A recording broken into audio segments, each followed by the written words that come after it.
So it's just the halyard's brake. What? The halyard's brake, that's a halyard and mainsail. Oh my God. I mean, that's all.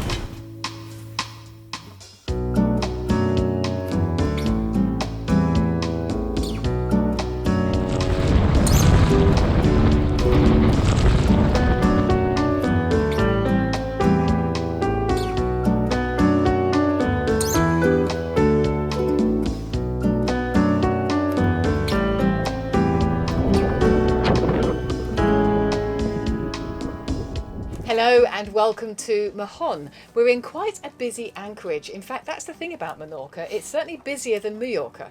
Yeah, we had trouble actually getting in here, but it may be because it's the only actually place that you can anchor within the harbour itself of Mahon, and you know we're about a mile and a half, 2 miles from town here, so it's a very good job that we were picking up our new dinghy, our True Kit. So we're going to be testing that out. We're looking forward to that. Absolutely, but we have had some funny weather over the past couple of weeks.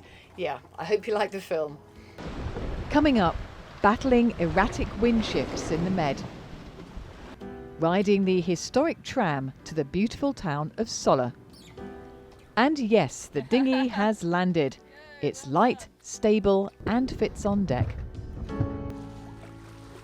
A light wind, beautiful sunshine, a perfect day for a sail. The west coast of Mallorca is simply gorgeous.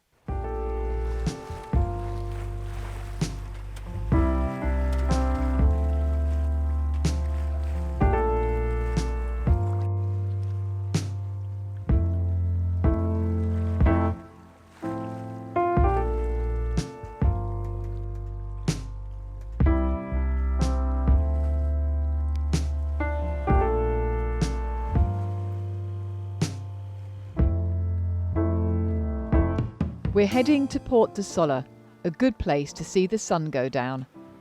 It's a safe anchorage with an active cafe lifestyle and this year, not too busy.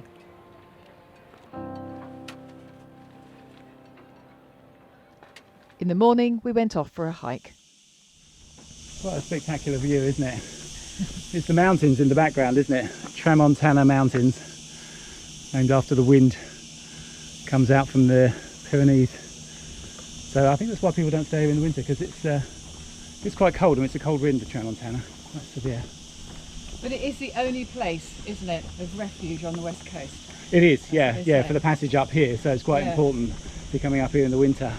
It's a bolt hole. I very much doubt if anyone anchors in there doing that. They'll probably all end up in the marina. You don't get any tourist boats here in the winter. No, I wouldn't have thought so. There's another fort up there. Yeah. Don't know if you can see it. Forts everywhere. There are. And we're going to a lighthouse. You might be allowed in it. It is a thing to see. As it turns out, the lighthouse was closed, so instead we opted for the path through the forest. Be warned, this track takes at least 3 hours, so start early. Very different in the summer. It's getting hot. However early you start, when you think you start, it's hot. Yeah, we didn't start early enough. You've got to get up at dawn really to definitely finish your walk before it's too hot. Still climbing.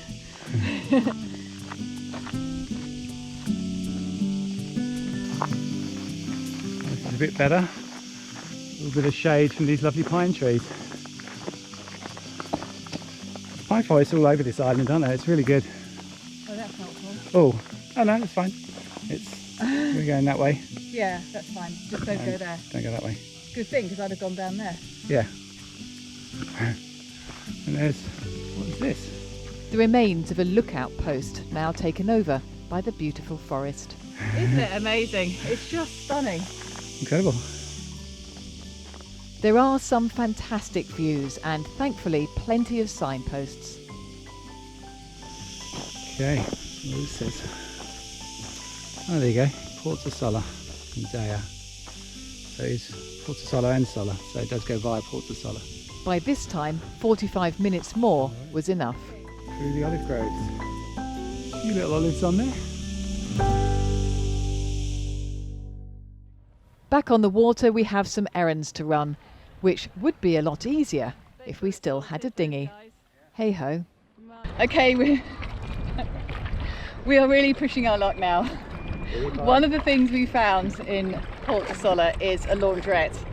And we love laundrettes because we don't have a washing machine on board. But we still do only have a paddleboard. So all our laundry is coming with us. And I hope we make it. My biggest concern, I'll be honest, is even if we get there, when we come back, it's going to be wet and heavier. And we're already sort of sinking. So let's see. It's fine, you can do anything with a paddleboard. You can't do anything with a paddleboard. We will find the limits of a paddleboard. We made it, and I think we're going to get some groceries as well on our way through. Yeah, as much as we can. How much do you want to carry on the way? Okay, maybe not get some groceries. I never thought this would be so exciting. High tech. But it is. You've got big machines. I think we've got enough for one load, haven't we, Steve? One of these big ones? Yeah, definitely. I'll let you do that because you always have a go at me putting the wrong things in the wrong place. Yeah. And they've even got it in English. I can't believe we're showing you washing machines. Sorry, it all worked well. Now back to the video. Much more interesting, the very pretty tram which runs from Port de Sola to the town of Sola. It runs every hour and the ride takes about 20 minutes.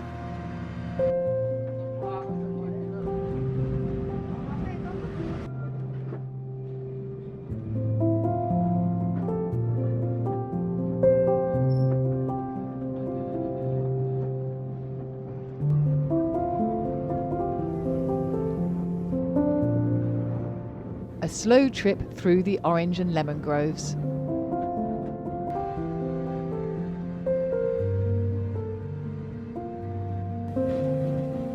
You can even jump on the Victorian train from here and get to Palma. We didn't.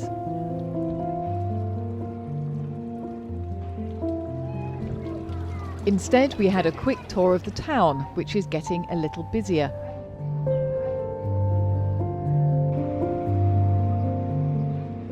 Before heading out to the surrounding countryside.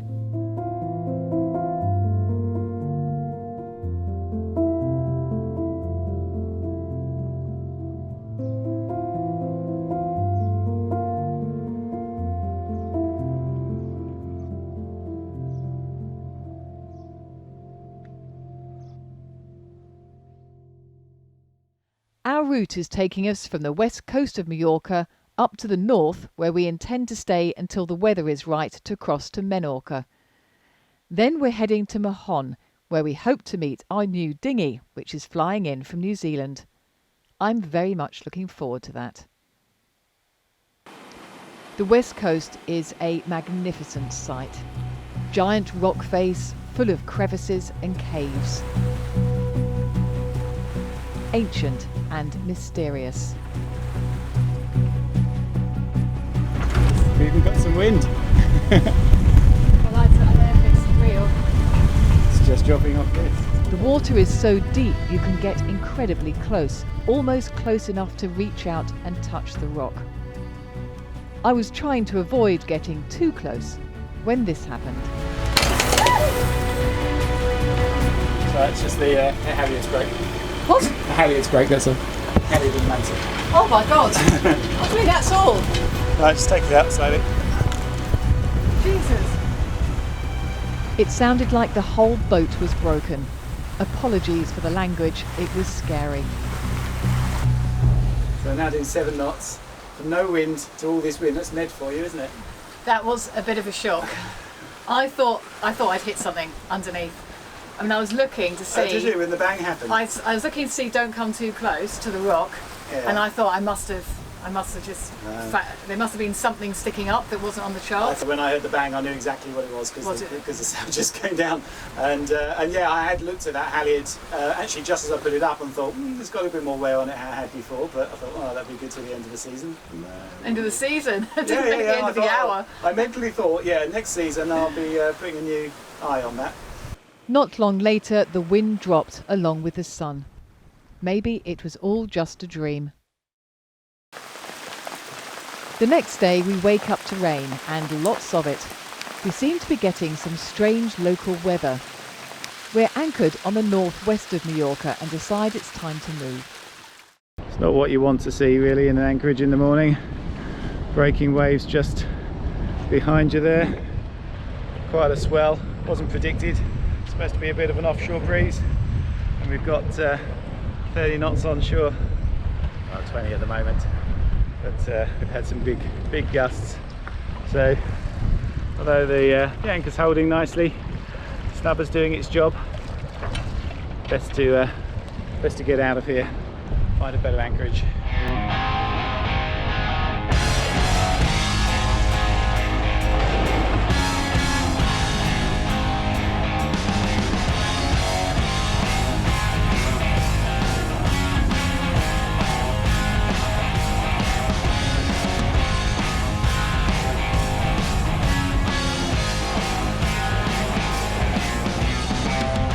Up on the way out, get a refreshing shower as well.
Made it. Finally, peace and tranquility. And a strange looking building. So we've made it to Port of Plenfa. It's very nice here. It's the only really all-weather anchorage in the whole of Mallorca. It's nice getting here yesterday with that swell, wasn't it? That's why we came here, yep. It's all calmed down now. You can see, and it's quite a big spot through the pine trees there. It's a lovely walk this, isn't it? It's called the Pine Walk actually, and you can see there's pine trees everywhere. I don't know if you can see them up there. But the smell is something that you can't always get across on video, but it's just gorgeous.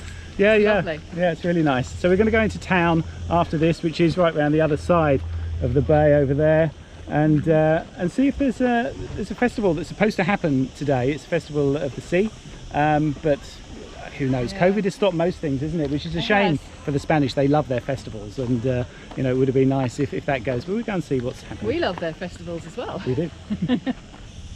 Not allowed to go through there, but there's obviously a guard, or has been a guard, in there. Don't think they're there now, needs a bit of a brush. But it's quite modern, so I don't know. Is that modern? I'm not sure that's modern. No. It turns out this is a military base, which is probably why we are the only ones here. Well, they weren't kidding when they said military zone. You come ashore here and actually all you've got is this massive road. So it looks like to get to town we're going to actually have to go on the paddleboard right across the bay. So I think you're going to get a very wet bum by the time we actually get there. I know. It's very wet already. The other side of the bay is a lot more inviting and very pretty. So this is where we should have come in the first place. Our paddleboard is on the dinghy dock there and the boat is way over there in the distance. But I think this is probably what they call the Pine Walk then. I think it is. Lots of pine. Still smells beautiful. And there are plenty of people out there on paddleboards as well. Yeah, there are actually people here and they weren't in the last place. That should have been the sign to us that we were in the middle of a military zone. But you never know. A good place for lunch and a swim before heading back to the boat for some repairs. As you can see, I've got the Yankee down because there's a little rip in it which quite quickly got big, so we rolled it up and that's what it's looking like now. I haven't got a patch big enough to do it, but I have got some sail tape, so I'm going to stick some of that on and hope. Our sails are nearly 20 years old, so it's not surprising they're showing a little wear and tear. Hopefully we can get a proper patch when we arrive in Mahon. Well, that's stuck both sides, so hopefully that'll hold it for a bit. While I've got the sail down though, I'm actually going to tighten up the forestay a little bit. It's been I've been going to windward as well as we normally do, not quite making the angle we would normally get. And if you watch the winter jobs video, you know I took the forestay off to do a repair job on the roller reefing, and yeah, I think although I put it back on the marks, it's just not as tight as it was. And obviously that's to do with tension on forestay and backstay. I slacken both. You want to try and keep everything right. You've got to keep the mast in column and make sure that the rake is about right. And I've got a mark actually here, if you look down here on the boom, just there, and that's something that you do basically on a very good still morning. I hang one of the mouth-in lines that we have off the halyard and put a spanner off the end of it to see exactly where that line comes down to. So that's the line. So I know the rake is about where it should be. It's back where it was before, but there's not enough tension. So I want to put a bit of tension on both ends, same amount, and see if we can get to windward a bit better. Now I know this isn't particularly scientific, but someone who's a very good rigger that I trust told me that with forestays and backstays, well actually shrouds as well, with a spanner about that long, it's a 10-inch one, you're never going to do it up too tight. Basically do it as tight as you can without giving yourself a hernia, and it's not going to be too tight.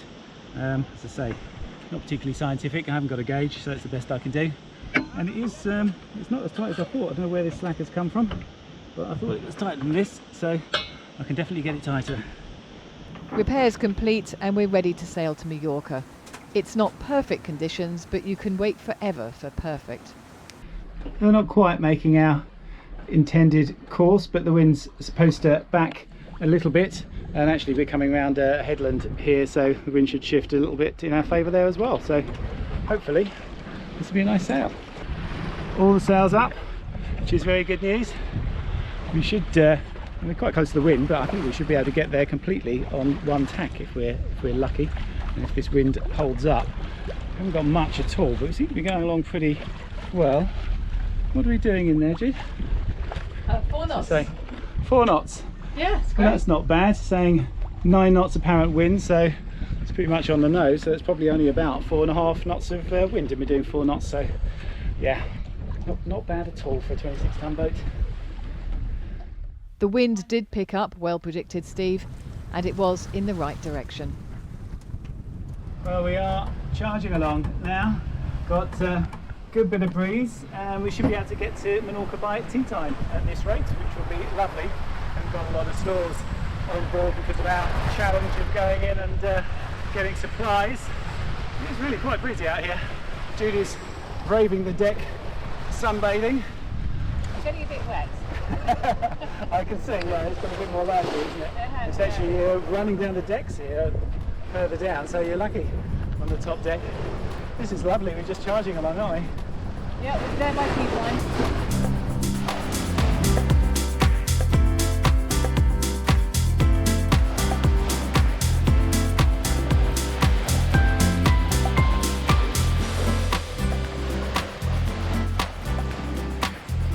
A wonderful end to a 6-hour sail, almost perfect timing.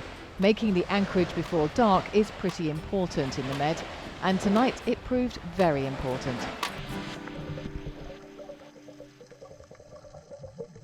We thought we had the anchor set, but when Steve checked, the anchor was upside down. We managed to relay it, and it's just as well we did. An unexpected thunderstorm kept most of us awake. Our anchor appeared to be holding, but a couple of the other boats dragged, which must have been quite alarming for them. With very little moonlight, you couldn't see much without a torch.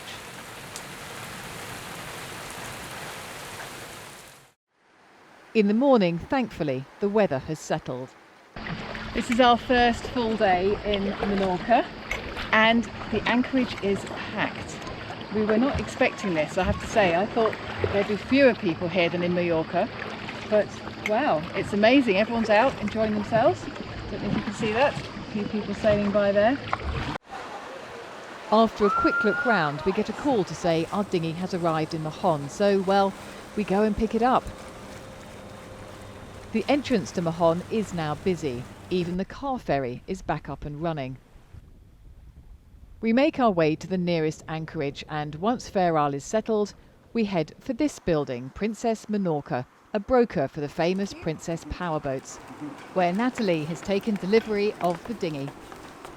Thank you for storing our boats for us. You're welcome. Yes, it's brilliant. We can't shake hands and any of those sorts of things, but we can do that. So yes, brilliant. It's a great job. You've saved our lives. So now actually we can get in and out of town. It's no problem.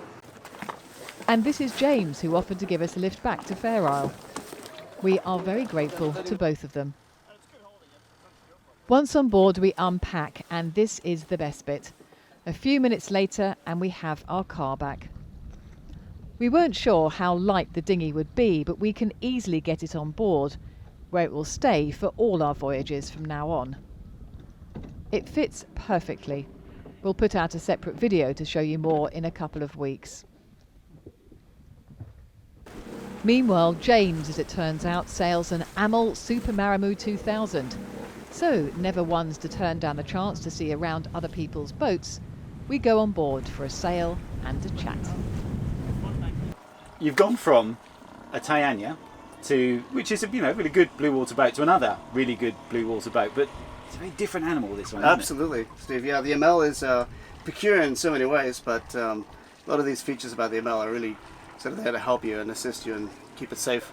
And everything is operated from here centrally, and it's just a great design for safety. In mind. Yeah, everyone knows about Amel and the different things they have, like having the solid guardrails all the way around. Yeah. There's some great sort of features like that, but there's some really quirky features here as well, isn't there? That you've got. I mean, looking at when we filled up with water, you've got dipsticks. The dipstick, floating in there. Exactly. Yeah. It's just simple, and it's never going to go wrong. It's just a stick that bounces. Yeah. Comes out of the floor and tells you the level. Very, very handy, and I've had gauges in the past, and they're just almost useless. They're overreading, and you can't rely on them. Well, it's very difficult in a boat, isn't it? Yeah, exactly. To get and the fuel gauge, you've seen that. It's just a stick as well. Engine room, how's that done? Actually, engine room, Steve, is just here, and right below the cockpit sole.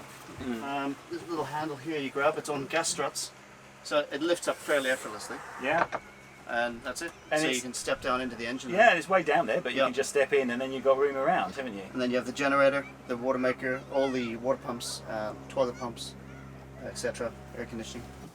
One of the quirky things that they all have, I've noticed, is this ladder. It's a passerelle as well, is it? Yeah, passerelle, swim ladder. So you can take it off, put it on the holes on the transom. Yeah. And it's got a wooden board that basically covers the steps. And good idea. It's the flat part. And obviously the swim ladder part is just super easy. Take it out, put the handle down, just throw it in the water, and that's it. So if you have somebody overboard, it's very simple. Yeah. So obviously one of the other big changes from the Tayanya, loads of wood. This, I mean, they all come with this fake teak. Maintenance-free teak. Yep. Yeah. I mean, it wasn't so popular in the beginning. A lot of Mel copped a lot of flack for it, but it's no maintenance. It's very 20 effective. years old and it's still looking non-skid. Maintains its non-skid. Yeah. And obviously they're all catches. Yeah. Exactly. And roller reefing, which I mean I've got good and bad feelings about them. What was your thoughts? No, I was quite worried about the in-mast furling. You hear the horror stories of them getting stuck and trying to get the sail back in. But I've never had a problem with it. And if there was a problem to occur with the furling motor, you simply undo these 4 bolts. Yeah. The motor drops down, so these bolts, and then you can put a winch handle in here. Yeah. And furl the sail up. Yeah. And your pole system, I know on Amels that's different. Take me through, because it's in 2 sections. Exactly. So the jockey pole fits in the mast in this attachment. Yeah. It goes outboard through this gap, and then it's got a cup that sits out there. Yeah. Which you attach the pole onto. So it's just a way of getting it much further out. Much further out. Yeah. So potentially the whole foot of the sail could be outboard.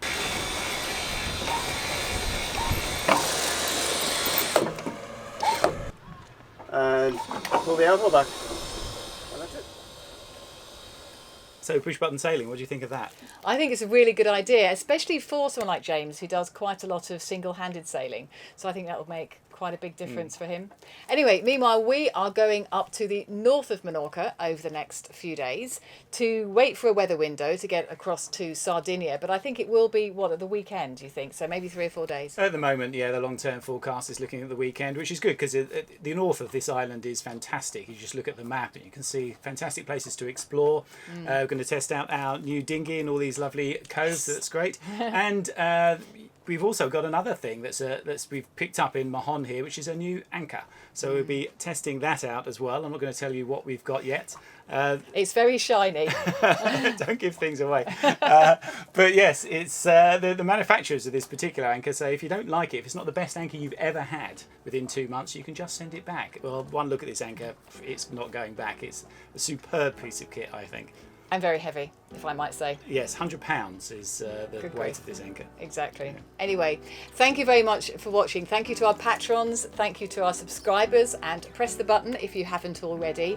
We will see you in a couple of weeks. Thanks for watching.